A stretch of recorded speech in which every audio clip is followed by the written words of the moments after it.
सतगुरु की ओर ले रखी है, उनको घबराने की जरूरत नहीं, सतगुरु अपने आप संभाल लेगा, वक्त आने पे संभाल लेगा। लेकिन ये नहीं करना कि 365 दिन में से 365 दिन तो तुम बुरे काम करते हो, और जब आफत आती हो उस दिन कहते हो गुरु मैं तो तेरा ही हूँ, मैंने तो तेरी शरण ली है। फिर गुरु को, परमात्मा को मूर्ख बनाने का प्रयास ना करो, वो तो धीरे धीरे तुमने किया है, याद करने की जरूरत नहीं। परमात्मा को और गुरु को याद दिलाओगे आप, उनको क्या याद दिलाना, वो भूले हुए हैं। अरे वो तो भूले हुओं को रास्ते पे लाने वाले हैं, भूल मिटाने वाले हैं वो, और हम उनको भूला हुआ समझ के कहते हैं कि मेरी भी आके मदद कर। अरे मदद किसकी करेंगे, जब हमने उनको अपना लिया तो उनकी जिम्मेवारी बनती, हमें जरूरत नहीं पड़ती। लेकिन ये नहीं करना कि खोटे कर्म तो खुद करें और उसमें फिर गुरु को या परमात्मा को ये दोष दे दें कि मेरी मदद नहीं की, बिल्कुल गलत है। इस मन की हर हालात में निगाह रखनी पड़ती है कि ये कहाँ और क्या गलती करवाने की करता है, क्योंकि 500 रसों में, 500 कामों में हर प्रकार से ये उलझ पुलझ है। थोड़ा सा भी इसको समय मिलता है उनमें चला जाता है।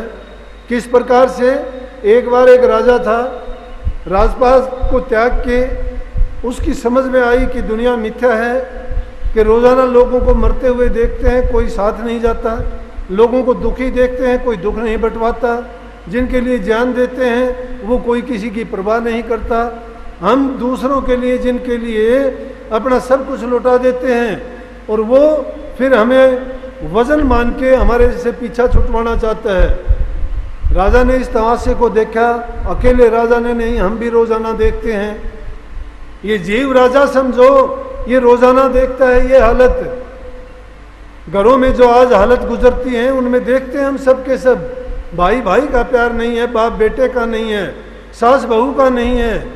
किस चीज़ के लिए? भाई भाई का गला काट देता है छोटी सी बात के लिए, 2 गज जमीन के लिए काट देता है, 2 पैसे के लिए काट देता है, या थोड़े से लालच के लिए काट देता है, या पिता और माँ की संपत्ति ना मिलने पे ऐसा जुल्म कर देते हैं। ये नहीं सोचता ऐसा करने के बाद क्या तुझे वो ज़मीन जायदाद मिल जाएगी, क्या संपत्ति मिल जाएगी, क्या तेरे दिल में चैन आ जाएगा। अरे वो चीज़ भी सभी यहीं छीनी गई और उसने दुख मोल ले लिया, वो अलग से। यहाँ तो संसार में तो जेड़ में सड़ेगा और जाने के बाद नरकों में जाएगा। उसने दुख भोग्या के सुख भोग्या, लेकिन यही है अज्ञान की बात, वो समझता नहीं है इन बातों को। आज समाज में ये बातें बढ़ती जा रही हैं। अरे प्यार प्रेम से बढ़ के कोई चीज़ नहीं है। संतों ने तो एक ही रास्ता बताया कि आत्मीयता का, प्यार का रास्ता अपनाओ। जिसके दिल में प्यार है उसके पास शांति है, जिसके पास शांति है उसके पास सच्चाई का रास्ता है। जो प्यार प्रेम सच्चाई के रास्ते पर चलता है ये गुण प्रभु के हैं, दुनियादारी के, राक्षसों के, दानवों के गुण नहीं है ये।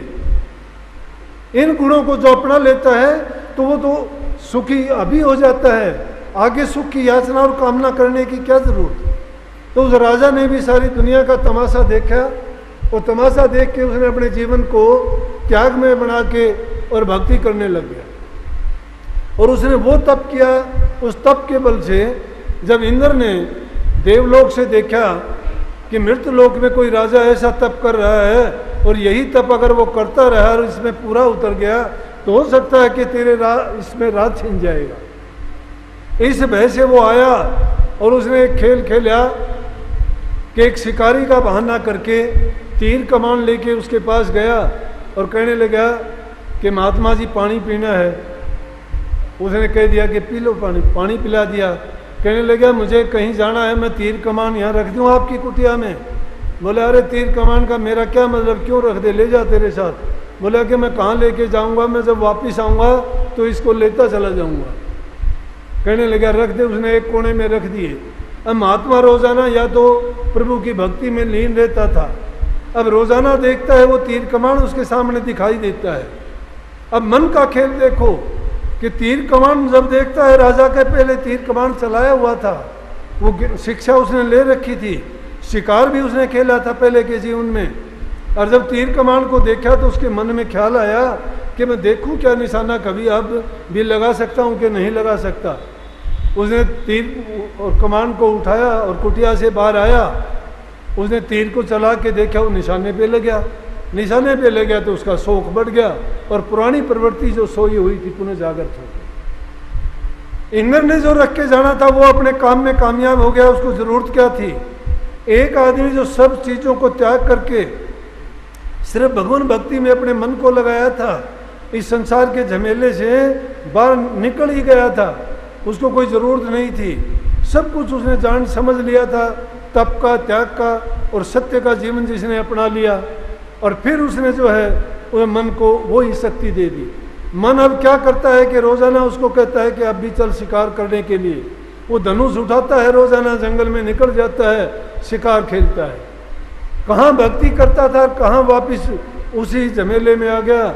इंद्र लोक में बैठ के हंसता है और खुशियाँ मनाता है, कहता है कि मृत लोक के ये काम है। इसलिए हम मृत मंडल में जो लोग रहते हैं सबके पास मन है, उस मन को काबू करना बड़ा मुश्किल है। जब ऐसे ऐसे त्यागी तपस्वी जिन्होंने राजकाज को, सुख वैभव आराम को, सब सेना धन संपत्ति को ठोकर मार के जिनकी सेवा नौकर चाकर करते थे, त्यागमय जीवन अपना लिया और सफलता भी जिसमें प्राप्त कर ली, और ऐसा मौका आया उनका कि एक छोटी सी बात ने उनको पुनः उनके मरे हुए मन को जागृत कर दिया और वही पुरानी प्रवृत्ति उनके अंदर जागी और उन्होंने वही काम शुरू कर दिया। इसलिए सत्संग की जरूरत पड़ती है।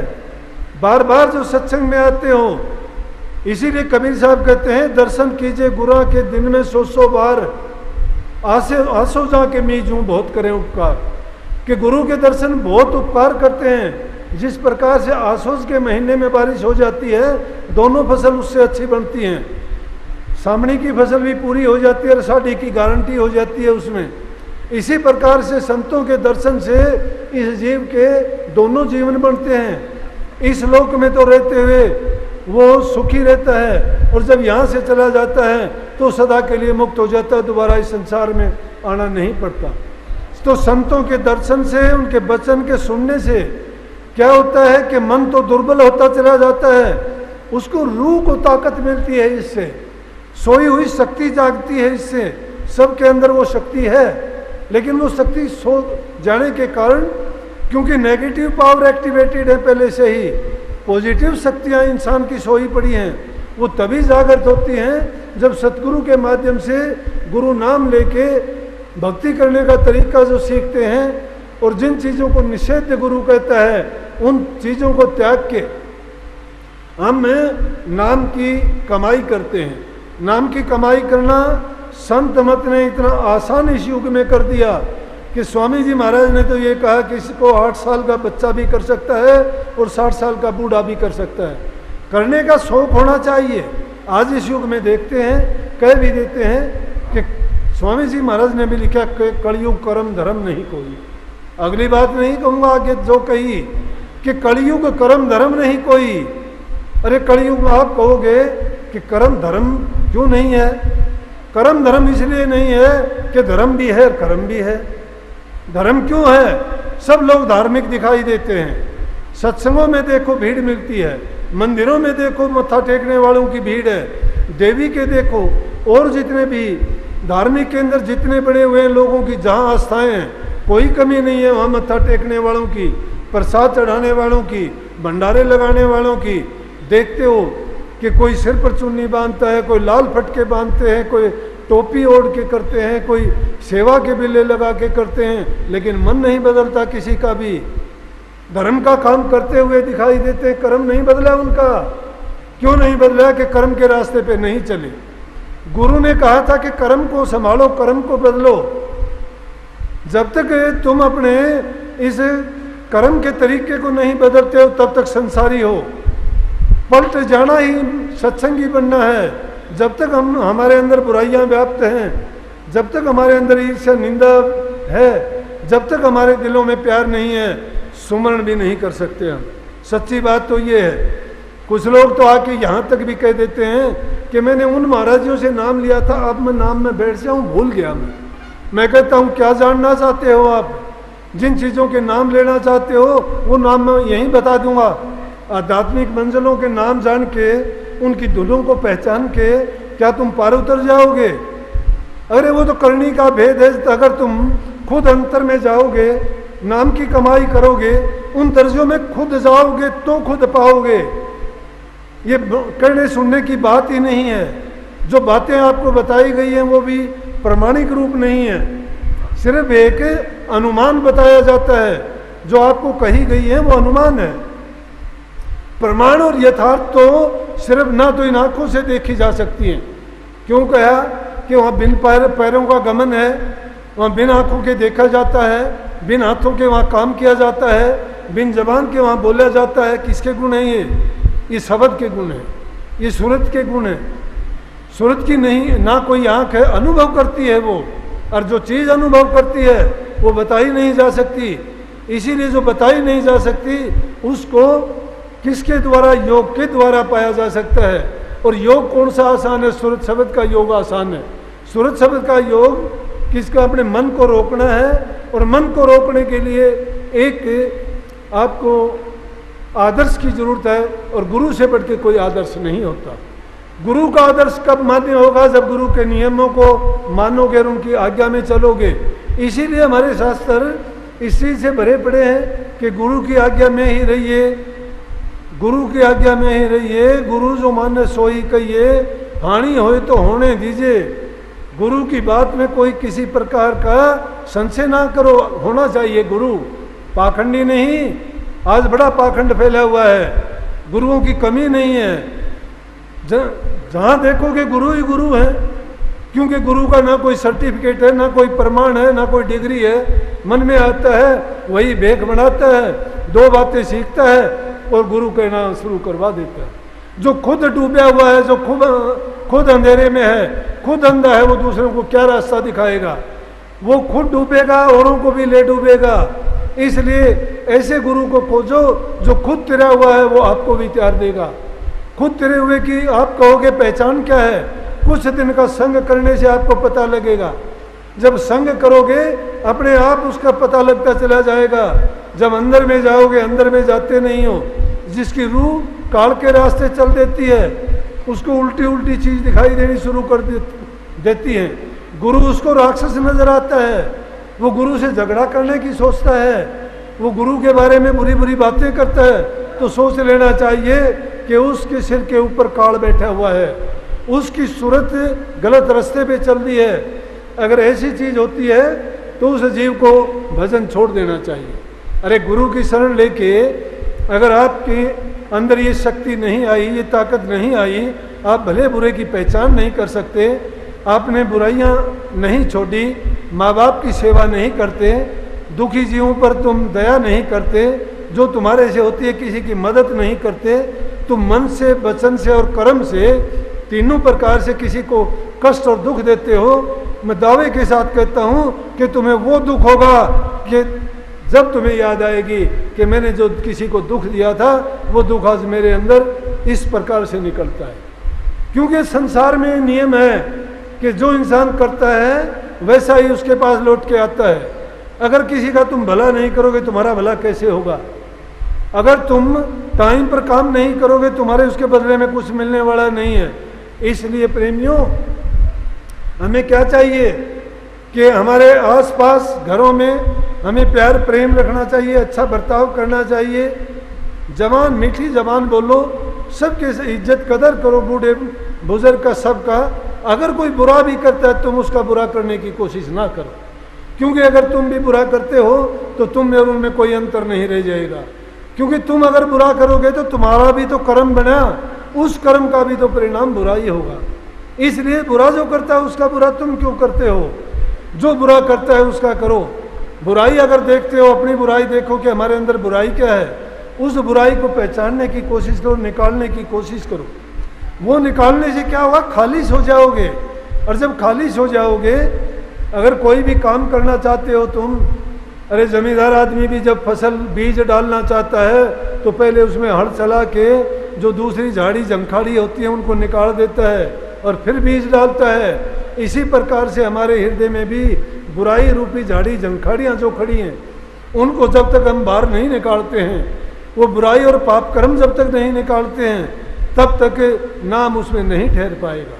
चाहे आप एक गुरु क्या 1000 गुरु करोगे तो भी नहीं निकल पाएगा। गुरु तो तुम्हारे अंदर में बैठा हुआ है, लेकिन बाहर के गुरु पर यकीन कब आएगा? जब अंदर में जाना सीख जाओगे। और अंदर में जब जाओगे, वहाँ जो गुरु तुम देखोगे और उस गुरु को पाके समझोगे कि बाहर और भीतर तो एक ही चीज़ थी। ये मेरी गलती और मेरी भूल थी कि जिसको मैं बाहर देखता था वो यही अंदर में भी बैठा हुआ है। अंदर और बाहर उसमें कोई फर्क नहीं है। सतगुरु देह रूप, सिर्फ देह रूप इन जीवों को दिखाने के लिए, इनको समझाने के लिए रूप धारते हैं। स्वामी जी महाराज ने इस बारे में 2 शब्द लिखे हैं। एक में कहते हैं कि गुरु मोय अपना रूप दिखाओ, गुरु मोय अपना रूप दिखाओ। शिष्य कहता है कि ये भी रूप प्यारा मोको, पर वो भी लिखवाओ कि ये भी रूप मुझे प्यारा तो है, लेकिन मुझे वो भी दिखाओ। और इसका जवाब देते हैं, कहते हैं कि देख प्यारे मैं समझाऊं, रूप हमारा न्यारा, वो तो रूप लखे नहीं कोई, जब लग दे उन्हें सहारा। कि वो रूप जब तक नहीं लग सकते जब तक मैं सहारा नहीं दूंगा। सहारा तो देता है गुरु, सत्संग से देता है, वचन से देता है, उपदेश से देता है, समझाता है रात दिन, नाम का जाप करने के लिए कहता है, ध्यान में मन को एकाग्र करने के लिए कहता है, दिल से बुराइयां निकालने के लिए कहता है। फिर कहता है कि तुम जल्दी करने की कोशिश ना करो, पहले इन चीज़ों से तो निवृत्त हो जाओ और फिर अंदर में आओ और फिर देखो कि फिर तुम्हें पता लग जाएगा कि मैं तेरी मदद करता हूँ या नहीं करता। फिर तुझे पता लग जाएगा कि मैं बाहर हूँ या मैं अंदर हूँ। फिर तुझे पता लगेगा कि देह रूप में और नूर रूप में कोई अंतर नहीं रह जाता। इसलिए ये संदेश सिर्फ राधा स्वामी देता है कि जीव को इतने सरल ढंग से, जिसमें किसी भी आलतू फालतू चीज़ की ज़रूरत नहीं, घर कोई चीज़ त्यागने की ज़रूरत नहीं, सभी काम करते हुए सिर्फ बुराइयों को छोड़ना और अच्छाई के रास्ते को अपना के एकांत स्थान में जितना काम करने के बाद समय बचता है, सब चीज़ों से निवृत्त होके, अगर तुम्हारे मन के अंदर कोई दूसरी कामनाएं बसी हुई हैं, भजन में बैठोगे नाका में नहीं बैठ पाओगे। जब भी बैठते हो तब तक अपने आप को खाली करो। मन में कोई किसी प्रकार की कामना नहीं रहनी चाहिए। कुछ समय के लिए तो तुम खाली कर सकते हो, और जितनी देर भी उसको खाली कर दोगे तुम, और उस क्षण में जो तुम्हें आनंद आएगा, फिर तुम्हें बताने की और समझने की जरूरत नहीं रह जाएगी। कभी तुम एक पल के लिए भी ऐसा कर पाओगे, फिर तुम्हें भजन के रस का और आनंद का पता लगेगा। फिर वो अंदर की मंजिल पाने का रास्ता मिलेगा, सिर्फ रास्ता, और धीरे धीरे करके फिर उसको पाने में कोई कठिनाई नहीं होगी, बल्कि दिल में उमंग बढ़ती चली जाएगी, रोजाना प्रेम अधिक बढ़ता चला जाएगा, अपने आप संसार के बंधन ढीले पड़ते चले जाएंगे और अंतर में शब्द के साथ जुड़ाव हो जाएगा। कुछ दर्जों तक तो हमें चढ़ाई करनी पड़ेगी, लेकिन जब उन दर्जों से ऊपर, पार ब्रह्म से ऊपर जब निकलोगे, शब्द गुरु अपने आप फिर तुम्हें सूक्ष्म रूप से अपनी रूह को खींचना शुरू कर देगा, और उन आध्यात्मिक मंडलों में आप बहुत आसानी से अपनी मंजिलों को तय करते हुए निज देश में और निज घर में पहुंच जाओ। लेकिन ये काम एक दिन में तो बनने वाला नहीं, जल्दी पुकार करने से नहीं बनेगा। इसके लिए तो ये है कि लगातार प्रयास करते जाओ, और उसके लिए ये है, जब तक तुम्हारा मन ध्यान करने में नहीं लगता है, बैठने में नहीं लगता है, या इसमें चंचलता है, भागता है इधर उधर, गुनावन उठाता है, तब तक तुम सुमरण करो। सुमरण में नहीं लगता है, कोई शब्द गुनगुनाओ, ऐसा गुनगुनाओ कि उन चीज़ों को आसपास भी ना फटकने दो। और जब इसमें थोड़ा टिकाव आ जाए, फिर सुमरण करो। जब भी नहीं टिकता है तो अपने आप को लानत दो। क्यों दो? कि मैं किस काम के लिए मैं बैठा था, मन सोचता क्या है, घेर फेर के मन को ले भुलाने की कोशिश करो, रूह को जगाने की कोशिश करो। जब रूह जग जाएगी तो मन अपने आप ढीला पड़ता चला जाएगा। जब सतगुरु का रूप अंदर में प्रकट होगा, ये मन अपने आप भागना शुरू हो जाएगा, नहीं रहेगा पास में। इसलिए इसको कमज़ोर तभी बनाया जा सकता है जब हम ज़्यादा से ज़्यादा नाम का सुमन करेंगे, गुरु की बात का चिंतन करेंगे, हर वक्त गुरु के बारे में, शब्द के बारे में, नाम के बारे में हमारा मन सोचता रहेगा। उसी प्रकार से ये पाक पवित्र और साफ हो जाएगा, दूसरी चीज़ों से खाली हो जाएगा। लेकिन इससे पहले ज़रूरी है कि हमारा व्यक्तिगत जीवन, हमारा चरित्र बहुत ऊंचा होना चाहिए। जिस इंसान का खुद का चरित्र कुछ नहीं है, घरों में जो प्यार प्रेम से नहीं बर्ताव करता है, गंदी आदतें जिसमें हैं, जबान से गंदा मंदा किसी को बोलता है, तो तब तक समझो कि हम अभी किसी काबिल नहीं है।